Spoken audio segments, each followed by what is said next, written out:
Magandang araw na naman sa ating lahat na mga buddies natin Luzon, Visayas, Mindanao. Mapagpalang araw sa ating lahat mates. Ito ay makikita nyo itong falls na ito mates ay muling pumasyal na naman ako dito at inayos ko yung aming water supply na makikita nyo yung hose ay yan yung hose na patungo naman sa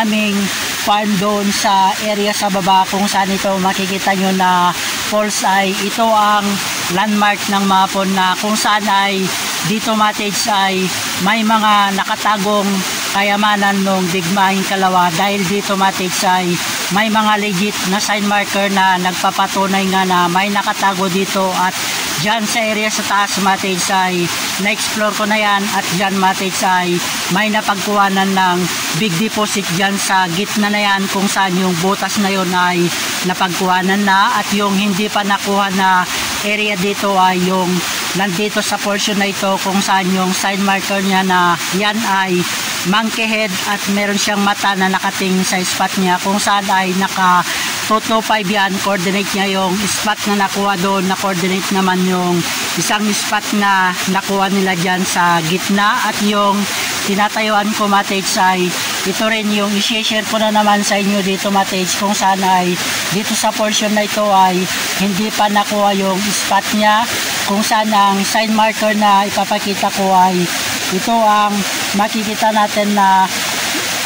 pre-symbolization matrix ang makikita natin dito. Ang unang makikita natin matrix ay ito yung symbolization triangle na ito ay nagpapahiwatig na triangulation spot deposit na kung saan ito ay makikita natin meron siyang X, ito yung X, ito matrix. Pagdating dito matrix ay naka-enter sign siya at yung enter sign na ito ay patungo doon sa area sa taas kung saan ang spot na hindi pa nakuha yung nandun sa portion na yon. Napapapansin nyo ay nakabukol yung area na yon at yun ay man-made cover lamang na may sukat siya dito mates na itong fulcrum point, benchmark fulcrum point na ginawa nila na sign marker ay ang kunin natin na sukat dahil ito ay X sign marker at ito ay Roman numeral number 10 na kung saan ay may sukat siya 10 feet patungo doon sa portion na yon plus ito na naman ang titignan natin kung saan yung makikita natin na arrowhead matrix ay ito yung arrowhead na kung saan ito ay makikita natin ito yung enter sign kumonek siya dito sa arrowhead na kung saan itong arrowhead na ito ay nakapoint naman sa direction kung saan ang spot na isa ay nandun at ito ay may sukat din siya matrix na mula dito sa fulcrum point benchmark na ginawa nila na sign marker ay kukuha rin tayo ng sukat mula dito at yung arrowhead niya 10 feet patungo doon sa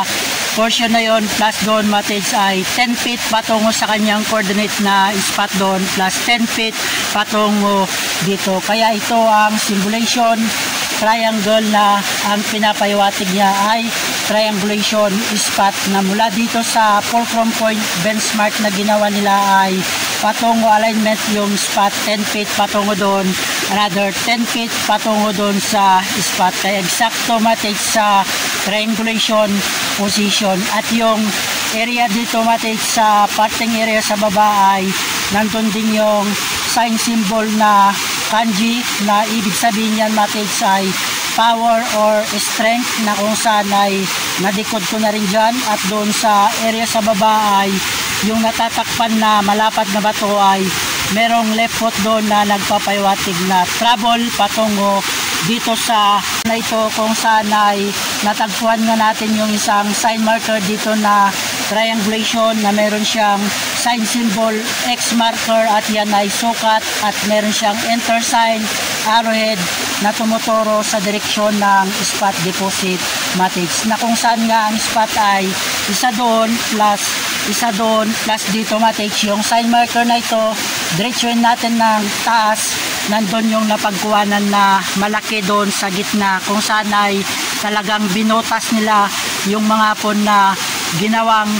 mapagtaguan ng item na itinago nila dito sa falls na ito na kung saan ay maswerte yung mga naunang treasure hunter noong 1970s or 80s nakuha nila yung spot deposit dyan mates. Another doon sa area sa taas pa mates ay may mga napagkuhanan din doon mates, na kung saan itong portion na ito na hindi pa nakukuha na spot nitong tinuturo nito na triangulation, X marker, enter sign, arrowhead ay nandun sa portion na yon. Another, yung portion na nakabukol doon mates ay yon ay man-made lamang na cover yan mates, na nagpapayawatig may nakatago dyan mates. Another, ang counter sign niya mates na makikita natin, merong perfect hole doon at pinakamata niya yon na nakatingin dito sa portion na yan, kaya nandyan ang spot na hindi pa nakukuha. Plus direction natin ang coordinate niya mates ay patungo naman sa direction doon kung saan yung sign marker na ulo ng monkey head at ang kanyang mata ay nakatingin sa spot ay nandyan din ang hindi pa nakukuha mates, na may sukat din siya mula dito sa sign marker mates ay may sukat pa rin siya na 10 feet patungo doon sa portion na yon, at meron siyang coordinate na hole doon na kung saan yon ay hole, may sukat naman siya na 3 feet patungo doon sa mismong tinaroro ng spot deposit na tinitignan ng monkey head doon mates. At dito nga mates ay talagang napagkampuan at dito ay maganda dati ang tubig dito mates, dahil dito ay noong panahong 1940s ay hindi pa gaanong napapasok ng mga tao, na dito ay marami nang naglalager, kaya yung mga malalaking puno dito mates ay unti-unting nawawala na, kaya hindi na gaanong maganda ang tubig na dumadaloy dito. Pag tuwing summer mates ay nawawalan na rin ng tubig dito mates, kaya itong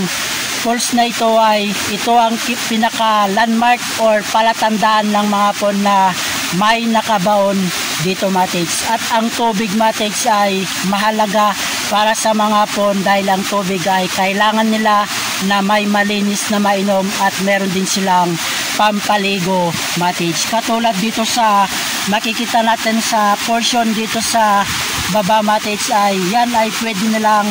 gawing